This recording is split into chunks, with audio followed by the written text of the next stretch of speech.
Have you ever had that feeling about somebody that you just didn't like them? Something about them annoyed you, you couldn't stand even hearing somebody mention them, but you just couldn't put your finger on why? In the hip-hop community, that somebody is Russ. Got the chick, I call it Lola. She feel like the ocean, like to drink and smoke some Doja. And I feel like smoking, plus she good at charming cobras. I feel like I'm chosen, but she ain't the only one, no.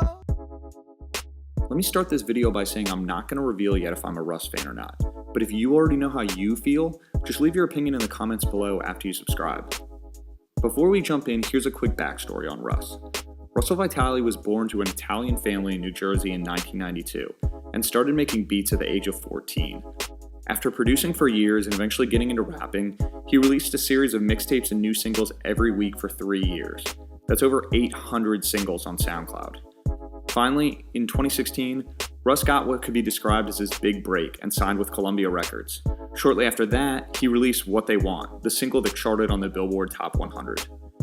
Right now, Russ has one of the most niche and passionate fan bases in hip-hop, and he's doing it without really being a part of the mainstream.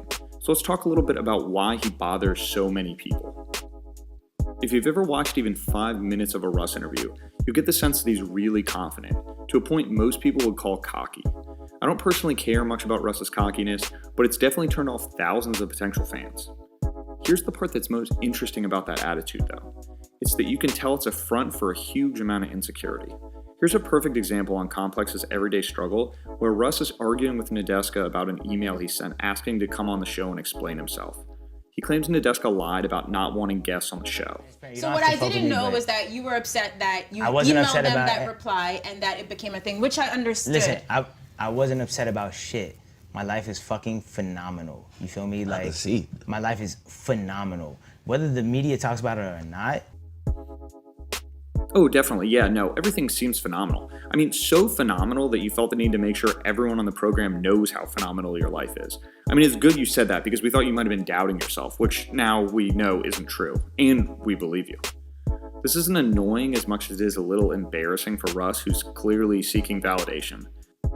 Another example of this is how often he talks about not caring what anyone thinks. Because how else would you know he doesn't care, right?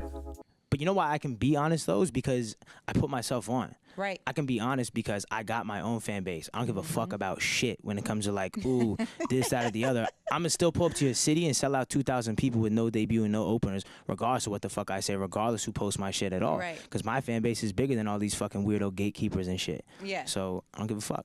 If you keep having to remind people how much you don't care, you probably do care. A lot. Aside from cockiness, there's been one moment that helped repel all the Russ hate.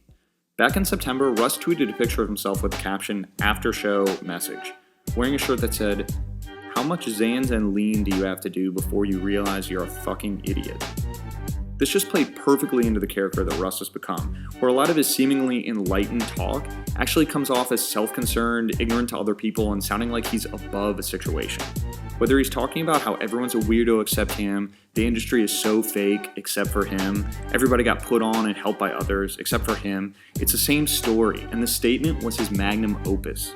The reasoning behind the statement is something everyone can agree with.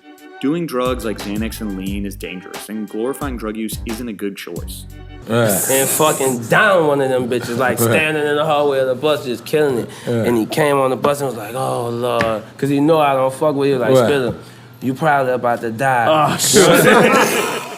But to be obtuse enough to think that anyone doing drugs is just happily ignorant, and that everyone who isn't on your side of the fence is just a, quote, fucking idiot, shows a really low level of awareness and respect for other people.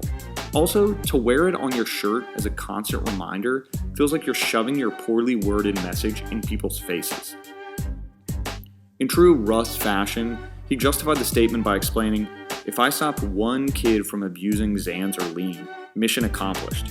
Better than getting one kid to try that shit, period." If he was thinking outside of his own feelings, he probably would have realized that he could have saved exponentially more kids by delivering his message in a better way. Not to mention, he's put out numerous tweets talking about his own Xanax and drug use. One thing I'm not going to touch on in this video is Russ's style or his mannerisms or anything else that people find annoying just because. I love the freedom to look how you want and wear the clothes you want, and I really don't think it's fair to judge someone or think they're lame because of the way they dress or things they can't control. I want to wrap this up with some positive words and some unsolicited advice to Russ. His music is pretty good. Admittedly, I'm not a huge fan of him musically, but I do like some of his songs. I don't think anyone's debating whether he has talent, and that's what makes him so polarizing, because they hate his personality, but they might like his music. He talks about having a huge fan base and selling out shows, but I can't help to think what it would be like if he changed his attitude to be a little less more about himself and a little more aware of the people around him. That doesn't mean not to be confident, not to speak your mind, but it does mean taking into account that not everyone thinks and acts like you do. I would venture to say that if he was a little more empathetic, he'd probably have a much larger fan base than he does now, and they'd be just as passionate. Don't forget to subscribe to the channel and turn on notifications so you'll know when I release a new video. Also, give the video a like and comment your opinion on Russ below. And lastly, tweet at me and we can talk about it.